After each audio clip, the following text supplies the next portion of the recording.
اب نوٹ کر لیجئے، یہ کتابیں اگر آپ پڑھنا چاہیں تو کتاب الملاحم میں پڑھیے، بدترین عذاب عربوں پر آیا کھڑا ہے، سروں پر تنا ہوا ہے، بدترین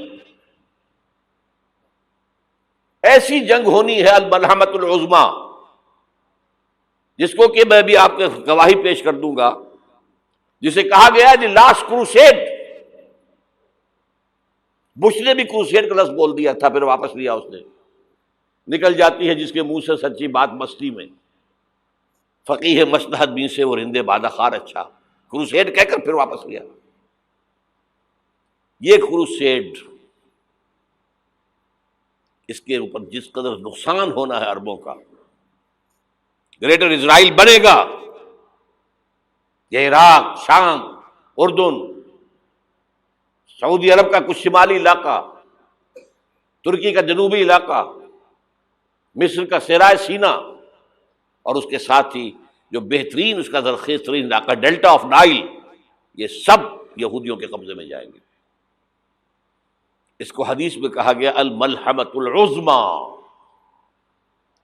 عیسائی 80 علم لے کر اے مسلمانوں تم پر حملہ آور ہوں گے، اور ہر علم کے نیچے 12,000 فوج ہوگی، 9.5 لاکھ فوج۔ یہ نیٹو کی تیاری کس کے لیے ہو رہی ہے؟ جب یو ایس ایس آر کا خاتمہ ہوا تو پوچھا گیا تھا نیٹو چیف سے، اب کس لیے؟ تمہارا وہ دشمن تو ختم ہو گیا، اب ہمیں اسلامک فنڈامنٹلزم سے نمٹنا ہے۔ وہ جانتے ہیں خطرہ یہی ہے، اب اسلام ابھر سکتا ہے، مسلمانوں کے سینوں کے اندر وہ آگ ہے،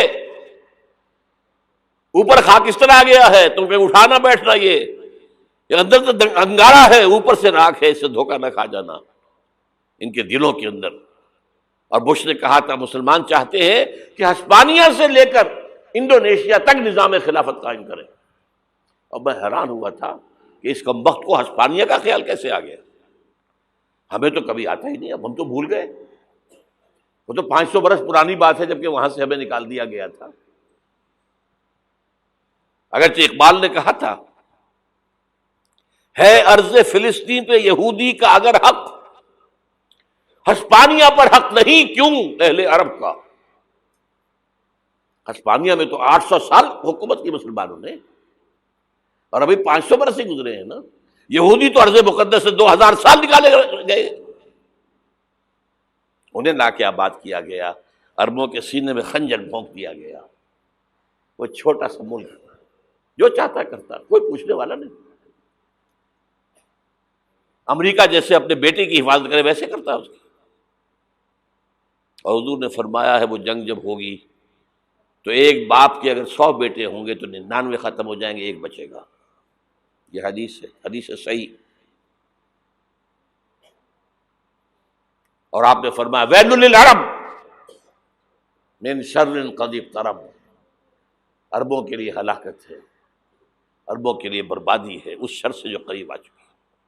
اور آج جس طرح انہوں نے ان کی تہذیب کو اختیار کر لیا ہے، دبئی جا کر دیکھیے، بدترین مغربی معاشرہ جو ہے وہ دبئی کے اندر ہم نے قائم کر کے دکھا دیا۔ اب سعودی عرب اس راستے پر بڑھ رہا ہے۔ اور اس کے بعد نمبر 2 پر جو ہے ہم پاکستانی ہیں، لیکن میں اس کے وہ پہلی بات جو کہہ رہا ہوں وہ تو یقینی ہے، اس میں تو احادیث صحیحہ موجود ہے۔ اگرچہ اس کے بعد پانسا پلٹے گا، پھر حضرت مہدی کا ظہور ہوگا، حضرت عیسیٰ کا نزول ہوگا، اور وہ گریٹر اسرائیل گریٹر گریو یارڈ بنے گا یہودیوں کا، ایک ایک یہودی قتل ہوگا اور دفن ہوگا۔ یہ بات میں ہونا ہے، میں پہلی بات بات کر رہا ہوں۔ وہ پانسا پلٹے گا جب پلٹے گا، ابھی جو سامنے ہے وہ کیا ہے؟ جس ملحمۃ العظمیٰ کہا حضور نے، جسے آرمگیڈون کہتے ہیں عیسائی۔ آرمگیڈون کی اگر کہیں جا کر آپ دیکھیں گے، آپ ڈکشنری میں مانی تو کیا لکھا ہے؟ A very big war which will be fought between the forces of evil and good before the end of this world۔ اس دنیا کے خاتمے سے پہلے خیر اور شر کی قوتوں کے درمیان بہت بڑی جنگ ہوگی۔ ارمجدون اسے کہتے ہیں عربی میں، اور آرمگیڈون اسے کہتے ہیں انگریزی کے اندر۔ اور یہ بائبل کی آخری کتاب کے اندر ہے، جو اس میں کہ مکاشفات یوحنا، ریولیشنز آف سینٹ جان. یہ تو میں کہہ رہا ہوں یقین کے ساتھ، اور زیادہ دور نہیں ہے، آیا چاہتا ہوں. اس لیے کہ یہودیوں کا اور عیسائی جو کنزرویٹوز ہیں، نیو کنزرویٹوز، ان کا 5 نکاتی ایجنڈا ہے متفق علیہ، جس کے تحت کہ یہ جنگ صلیبی شروع کی گئی ہے. وہ سن لیجئے آپ. آرمیگیڈون نمبر 1، گریٹر اسرائیل قائم ہو جانا اس کے نتیجے میں نمبر 2، مسجد اقصی اور قبۃ الصغریٰ کو گرانا نمبر 3، وہاں 3rd ٹیمپل، وہ مسجد جو حضرت سلیمان نے بنائی تھی 1000 قبل مسیح میں، پھر برباد کی تھی نبوکدنضر نے، دوبارہ بنائی گئی، پھر دوبارہ ختم ہوئی 70 عیسوی تک گری پڑی ہے. ان کا خانہ کعبہ گرا ہوا ہے 70 عیسوی سے لے کر آج تک.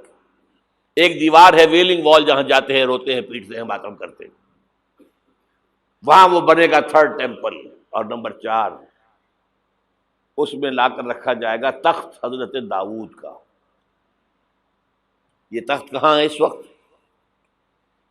یہ لندن شریف کے اندر، جو ان کی پارلیمنٹ کا جو چرچ ہے، ویسٹ منسٹر ایبے، اس میں رکھا ہوا ہے. ایک پتھر تھا جس پر بٹھا کر حضرت داؤد کی تاج پوشی ہوئی، پھر حضرت سلیمان کی ہوئی، پھر وہ پتھر رکھ دیا گیا جب حضرت سلیمان نے بنایا ہیکل مسجد اقصی، وہاں رہا وہ. ہر بادشاہ جو تھا یہودی اسی کے اوپر بٹھا کر اس کی تاج پوشی ہوتی تھی. سن 70 میں ٹائٹس نے گرایا اسے، ہیکل کو، وہ پتھر لے گیا، وہاں سے روم گیا، روم سے آئرلینڈ گیا، آئرلینڈ سے اسکاٹ لینڈ آیا، اسکاٹ لینڈ سے انگلینڈ آیا، اور اب وہ رکھا ہوا ہے 14ویں صدی عیسوی سے آج تک. وہ ویسٹ منسٹر ایبے میں رکھا ہوا، ایک کرسی کی سیٹ میں اسے بنا دیا گیا ہے تخت کی شکل میں. اب انگریزوں میں کوئی ملکہ ہو، کوئی بادشاہ ہو جس کی بھی تاج پوشی ہونی اس میں ہوتی. یہ لا کر رکھا جائے گا 3rd ٹیمپل میں، اور اس پر یہودیوں کے خیال کے مطابق ان کا مسیحا آئے گا جو مسیح دجال ہوگا. عیسائیوں کے خیال کے مطابق حضرت عیسیٰ آئیں گے، وہ ہمارا بھی خیال ہے حضرت عیسیٰ آئیں گے علیہ السلام. بہرحال یہ تو بات کی باتیں ہیں نا. اس وقت جو میں عرض کر رہا ہوں، عربوں پر بہت بڑا عذاب، اور پاکستان کا معاملہ البتہ یہ ہے، میں یقین سے نہیں کہہ سکتا. ہینگنگ ان دی بیلنس، ہو سکتا ہے اللہ تعالی ہم پر رحم فرمائے، ہو سکتا ہے، اگرچہ اس کی کچھ شرائط ہوں گی. چمن کے مالک اگر بنا لیں موافق اپنا شعار، اب بھی چمن میں آ سکتی ہے پلٹ کر چمن سے روٹھی بہار، اب بھی ہو سکتی ہے. اور یہ بھی ہو سکتا ہے کہ اللہ تعالیٰ نے معجزانہ طور پر ہمیں ملک دیا، ہم نے اللہ سے بدعہدی کی، وعدہ خلافی کی، غداری کی، لہذا سزا دی جائے اور ہم سے یہ ملک چھین لیا جائے. It's just possible. دور نہ سمجھے اسے، انہونی بات نہ سمجھے. جو گھیراؤ ہو رہا ہے آپ کے مغرب میں نیٹو فورسز اور مشرق میں بھارتی فورسز گدھوں کی طرح بیٹھے ہوئے انتظار کر رہے ہیں پاکستان اور ڈسٹیبلائز ہو جائے، یہاں اور بدامنی ہو جائے. اب لاہور میں پھر آج دھماکے ہو گئے ہیں. 2 دن پہلے کا دھماکہ میں سہ کے آیا ہوا ہوں، آپ کے سامنے بیٹھا ہوں. وہ جانیں بچی ہیں، جو ہماری اکیڈمی کا حشر ہوا تو میں آپ کو نہیں بتا سکتا. یہ سارا کیوں ہو رہا ہے؟ تاکہ یہاں بدامنی ہو جائے اور ہمیں جواز مل جائے. مغرب سے نیٹو فورسز داخل ہو جائیں، مشرق سے بھارتی فورسز آ جائیں، اور ہمارے ایٹمی دانت توڑ کر اور پھر ہمیں بھارت کے سامنے ڈال دیا جائے. نو ڈو ایز یو لائک. یہ ان کا نقشہ ہے. ہوگا کیا وہ اللہ جانتا ہے، ہوگا وہ جو اللہ چاہے. لیکن اللہ کا چاہنا جو ہے وہ کس پر منحصر ہے؟ یہاں انقلاب برپا کرو، یہاں اسلام لاؤ. اگر دھندوں میں لگے رہو گے تو وہ خود بخود نہیں آ جائے گا انقلاب. صحابہ نے جانیں دی تھی، کتنی تکلیفیں اٹھائی تھی. 12 برس تک مکی دور کے اندر با نشہ درویشی در ساز و دمادم زن، جو پختہ شبی خدرا بر سلطنت جم زن. یوم طائف یاد ہے جو حضرت عائشہ فرماتی ہے کہ میں نے پوچھا تھا حضور سے کہ یوم احد سے زیادہ سختی بھی آپ پر کبھی آئی؟ یوم احد پر کیا ہوا تھا؟ تلوار کا وار پڑا تھا آپ کے چہرے مبارک، یہ جو رخسار کی ہڈی ہے اس کے اندر وار گیا ہے، اوپر خود کی 2 کڑیاں تھیں وہ اس میں گھس گئیں، 2 دندان مبارک شہید ہوئے۔ وہ خود کی کڑیاں ایک صحابی نے اپنے دانتوں سے پکڑ کے کھینچنے کی کوشش کی، دانت نکل گئے، وہ نہیں نکلی، کیا جتن کر کے نکالی گئی ہوگی تو خون کا فوارہ آیا، اتنا خون گیا ہے کہ آپ بے ہوش ہو گئے، گر گئے، اور مشہور یہ ہو گیا کہ آپ کا تو انتقال ہو گیا، شہادت ہو گئی۔ یہ سیرت کبھی پڑھی ہے؟ حضرت عائشہ کے ہوش کا تو یہی دور تھا نا، یوم طائف میں تو آپ کی کیا تھی، بچی تھی، انہیں کیا پتا کیا ہو رہا ہے حضور کے ساتھ۔ 3 دن تک حضور مکے کی گلیاں اور وہاں کے اوباش لوگ پتھراؤ کر رہے گئے تھے اس امید میں کہ شاید وہاں کا کوئی سردار ایمان لے آئے، تو یہاں تو ابو طالب بھی فوت ہو گئے، یہی دنیاوی سہارا تھا، خاندانی سہارا تھا ابو طالب کے ذریعے، اور گھر میں ایک دلجوئی کرنے والی رفیقہ حیات تھی، وہ بھی، ان کا بھی انتقال ہو گیا۔ آپ نے کہا یہ عام الحزن ہے، اب تو سب کو طے ہو گیا قریش کو کہ اب جیسے قتل کر دو ان کو، اسی لیے آپ گئے طائف، شاید وہاں کا کوئی بڑا سردار مانے، ایمان لے آئے مجھ پر، تو میں اپنا مرکز ادھر شفٹ کر دوں۔ تینوں سے ملے ہیں، تینوں نے وہ جواب دیے ہیں، نکل جاؤ یہاں سے، میں تمہارے ساتھ بات بھی کرنے کو تیار نہیں۔ اچھا، تمہارے سوا کوئی نہیں ملا تھا اللہ کو نبی بنا کر بھیجنے کے لیے؟ دیکھو جاؤ، میں بات نہیں کرنا چاہتا، ہو سکتا ہے میں بے عزتی کر بیٹھوں، واقعی تم اللہ کے نبی ہو تو میں مارا جاؤں گا، جاؤ جاؤ جاؤ۔ یہ سلوک محبت کے ساتھ ہوا ہے۔ اور پھر چھوکروں کو، اسٹریٹ ارچنز جنہیں آپ کہتے ہیں، اشارہ کیا تھا، خبر لو ان کی، پتھراؤ ہو رہا ہے، ساتھ کوئی ہے ہی نہیں، ایک آدمی صرف، زید ابن حارثہ۔ اب سامنے سے پتھر آ رہے ہیں تو حضرت زید آگے آ جاتے ہیں، ڈھال بنتے ہیں، مجھے لگے پتھر حضور کو لگے، آپ پیچھے سے آ رہے ہیں، چاروں طرف سے تو ڈھال نہیں بن سکتا ایک شخص، جسم لہو لہان، خون جا کر جوتیوں میں جم گیا ہے، جوتی اتر نہیں دی۔ پھر وہاں سے واپسی پر جو دعا مانگی ہے، اللہم الیک اشکو ضعف قوتی وقلت حیلتی وہوانی علی الناس، اے اللہ تیری جناب میں فریاد لے کر آیا ہوں اپنے قوت کی کمی کا، اپنے وسائل کی کمی کا، اور جو ذلت و خواری ہو رہی ہے لوگوں کے سامنے، الا ملتکلنی، مجھے کس کے حوالے کر دیا ہے، الا بعیدی یتجہمنی، یہ میرے اوپر ہجوم کر کے آ جائے، حملہ کرے، اور عدو من لگتا امرے، یہ دشمن کے حوالے میرا معاملہ کیا، جو چاہے کر دے وہ۔ لیکن پھر عبدیت غالب آتی ہے، ان لم یکن علی غضبک فلا ابالی، اللہ اگر تو ناراض نہیں ہے تو مجھے کوئی پرواہ نہیں، سر تقسیم خم ہے جو مزاج یار میں آئے، مجھے اندیشہ یہ ہے کہ تو ناراض تو نہیں ہو گیا۔ یہ تکلیفیں جھیلی ہے، سینکڑوں صحابہ نے جانوں کا نذرانہ پیش کیا ہے، احزاب کی جنگ میں فاقوں پر فاقے ہو رہے تھے، اور ان فاقوں کی حالت میں خندق کھودنے کا حکم ملا ہے، لوگوں کی کمریں دوہری ہو رہی ہیں، پتھر باندھے ہیں اپنے پیٹوں سے، اپنے چادروں کے ساتھ کس کر، کمر دوہری نہ ہو جائے۔ اور جب صحابہ کدالیں چلا رہے ہیں تو کیا کہہ رہے ہیں؟